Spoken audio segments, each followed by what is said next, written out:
Michael Jordan is a black person to learn from. He is great in various ways. Young Dr. Thakgalo Thibela did well academically, becoming a medical doctor at 21. Professor Mashudu Tshifularo led the first team to use 3D printed bones for reconstructive middle ear implants, providing a cure for some kinds of deafness. Dr. Richard Maponya did well as a business person when the odds were stacked against him. There are many black people who have started their own businesses, practices, and other careers with varying levels of success. But guess what? There are also black people like this one. From Ibrahim to Ifa Tunde. From Ibrahim to Ifa Tunde. From Ibrahim Traore to Ifa Tunde Oguntade.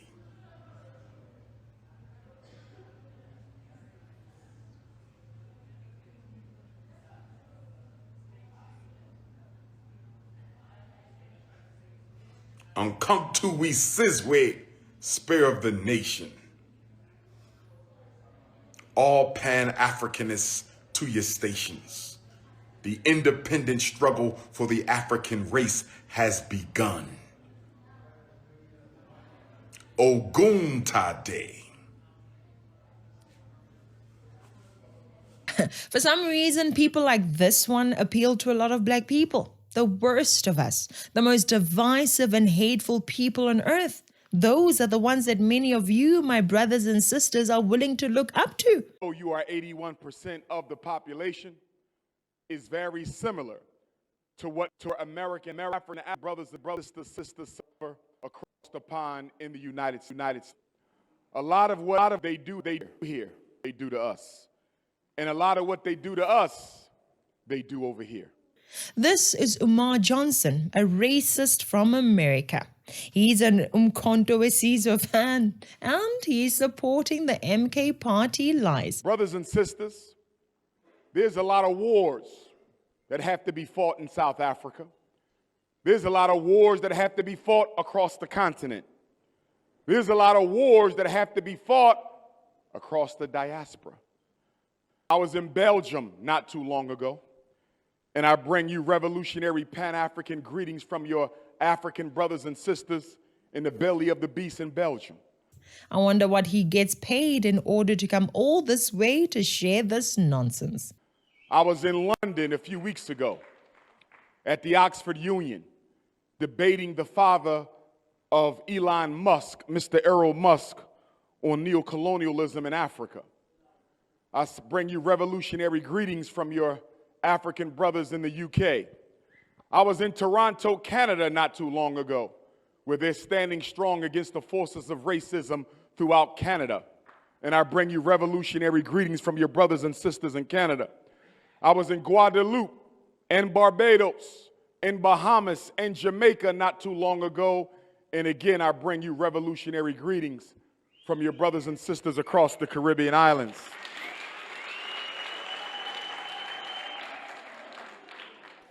And I was in Australia for the first time a few months ago.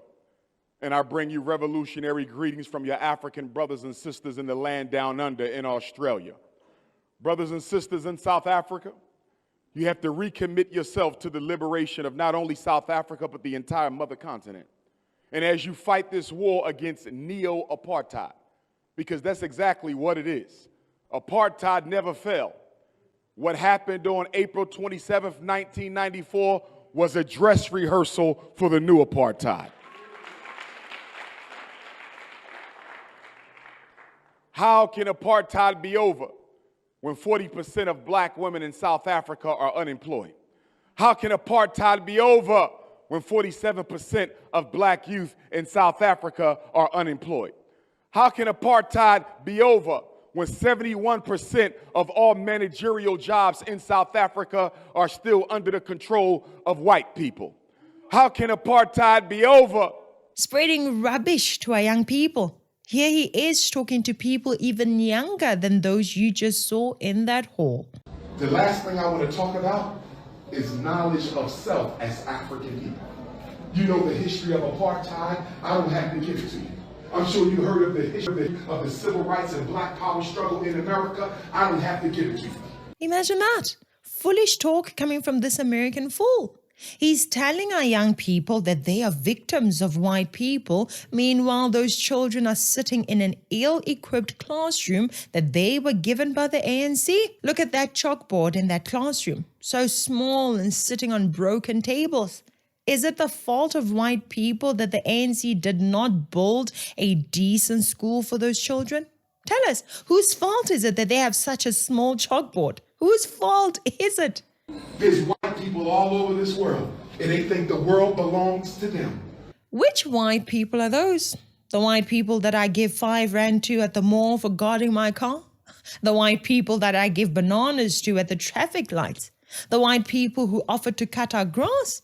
Which white people exactly are you talking about? We are African people. We are God's first people. We are the oldest people. We are the most powerful people. But we got to take back what God gave us. And we will never take it back. South Africa will never be what South Africa is supposed to be until you become what you're supposed to be.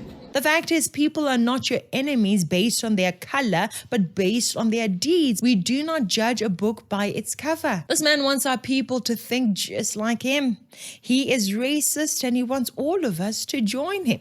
He is a fool that fails to realize that he's supporting the MK party, a party led by a womanizer.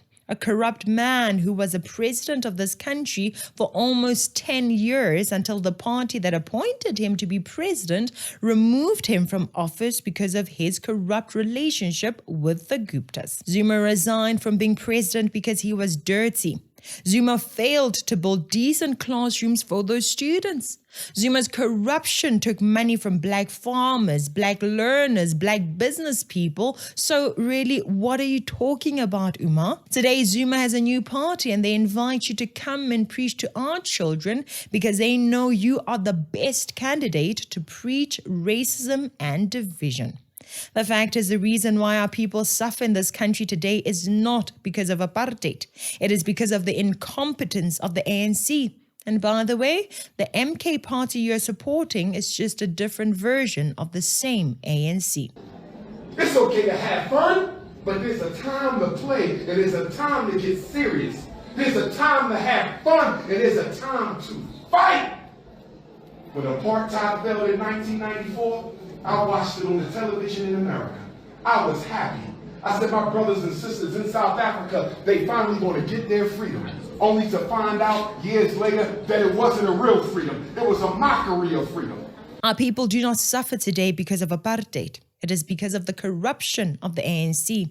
The ANC is the party that has appointed their members to be CEOs and senior ranking managers in government entities that they have no clue how to run successfully.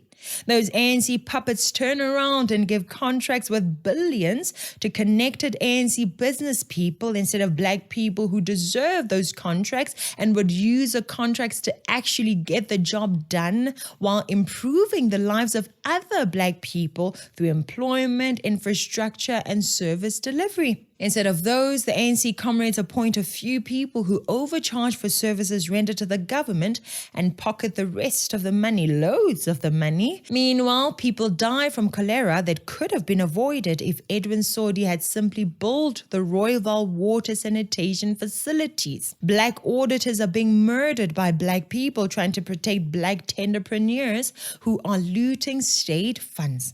There's no apartheid involved in all of that, Umar. Go back home and focus on fixing your gang culture and trashy hip-hop that has destroyed your own people in America, and stop spreading this racist, evil propaganda here.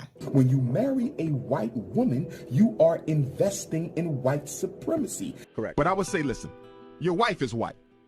So we're going to stop the black talk right there. Love you, but you are no use to me with that white woman on your arm, brother. Racism is all that you'll hear from his lips. The only thing that has been stolen from our people at this point is the ability to think. Many of our people think like this racist Umar Johnson and thus fail to remove the ANC from power. The same ANC that gave us Jacob Zuma, the man who destroyed this country, gets many votes from those who are suffering because of the ANC. This guy is coming to South Africa to speak for the thieves, traveling all this distance to speak on behalf of the thieves destroying our country. And the deceived teachers allowed him to speak to the young South Africans. Shame. Right now, the gold of South Africa don't belong to us. Right now, the diamonds of South Africa don't belong to us. Right now, the minerals of South Africa don't belong to us. But one of you in here will be the next Steve Biko. Someone please tell this American fool that the minerals of South Africa actually do belong to South Africa. The minerals of this country belong to the state, which is the custodian of all minerals by law. Even if you own the piece of land above the minerals, you are not allowed to mine that land because what is under that land does not belong to you. It belongs to the nation of South Africa. Please tell him that we as South Africans are free, more free than ever before. We have the right to elect whoever we want to elect. We can choose to elect a black person, and we have done that since 1994. We can also choose to elect based on competence. We have the right to remove any thief and any corrupt person from power and from parliament. But we have made sure to elect corrupt people and thieves as well as convicted criminals to government without being forced to do so. We are free, Umar. We just have been voting dumb. That's the difference. This is how democracy works. We have the right to elect whoever we want to be our leader, and we have chosen over and over again. We hope that all black people will get better at voting, that they vote for competence instead of color. Over there in America, you have a lot of black brothers voting dumb too, don't you? You yourself vote dumb, and it is clear by your dumb behavior. Look at him being questioned by this black woman. He said, oh, I said I'm going to see Umar Johnson. He went, no, Mum, you're going to see Dr. Umar. And I said that was great. Then I told him how I watched you the other day on WhatsApp about your honey bunnies, no white bunny, chocolate bunny, which color bunny, and you was promoting all our black sisters. Black queens forever, snow bunnies never. I said black queens forever, snow bunnies never. I said black queens forever, snow bunnies never. Do you know what my son said to me? He said, why is it that Dr. Umar has free... please let me just say this, right? Why does he have 3 children with 3 baby mothers? And if they're all black queens, why has he not taken one of those queens and made them his absolute queen and showed the black brothers that no matter what children you have, one of your mothers should be your permanent wife? That's what my son said to me. A black man who's just like Zuma, huh? Sleeping with this woman, make a baby and leave. Sleep with that woman, make a baby and leave. That type of black man, huh? When asked about it, you simply make excuses. And it's a good question. Right. And my answer would simply be that my oldest daughter is 22 years old. There's no need to marry her mother, and there's reasons why I didn't marry her mother. And my 13-year-old princess is the only juvenile child that I have. My oldest is grown now. So it's really only one whose mother I would need to marry, and I'm not going to go into why. Just know that my mission dictates that whoever I marry can be a support to my work. His own daughter exposed him for not being there for her. I wasn't there for my daughter. And she may expose me on one of these podcasts one day and say, Daddy, you're the reason I can't find good black love because you never validated me as a woman. Hey TikTok, so I just wanted to come on here with a small short announcement. I just want to start this video off by saying I'm not trying to get clout. I literally just want to have a conversation with my father. My biological father is Dr. Umar. He has another daughter. I tried to contact him about, getting to know my sister on my dad's side. I asked him if he knows her or if he has her number. He ignored me and never responded. I'm 22 years old now. My dad has never been to anything important, no graduation, no birthday parties, nothing. He has not been in my life. Again, I'm not making this video to bash him. I'm making this video to state facts, okay? You can't get on Instagram and get on social media and portray to be an activist and talk about how black kings need to be with black women, but you're not even in your black woman's daughter's life. It doesn't make sense. You're being a hypocrite. And it's frustrating because I reached out to you. I reached out to you. I shouldn't have had to do that. I'm your daughter. But I'm smart enough and logical enough to know that you would never reach out to me because you don't have my phone number. And I'm pretty sure you wouldn't try to reach out to me because for what? I don't want anything out of you. I want nothing but a conversation. Forget the relationship. I really don't care too much about that at this point. I just wanted a conversation out of you and you shut me down. You ignored me. You should never be too busy for your daughter. I have male friends. I have platonic relationships. I am not straight. I am a lesbian. He was never there, but he wants you to think that he's there for black people he doesn't even know. If you want to be there for black people, be a father to your sons and your daughters.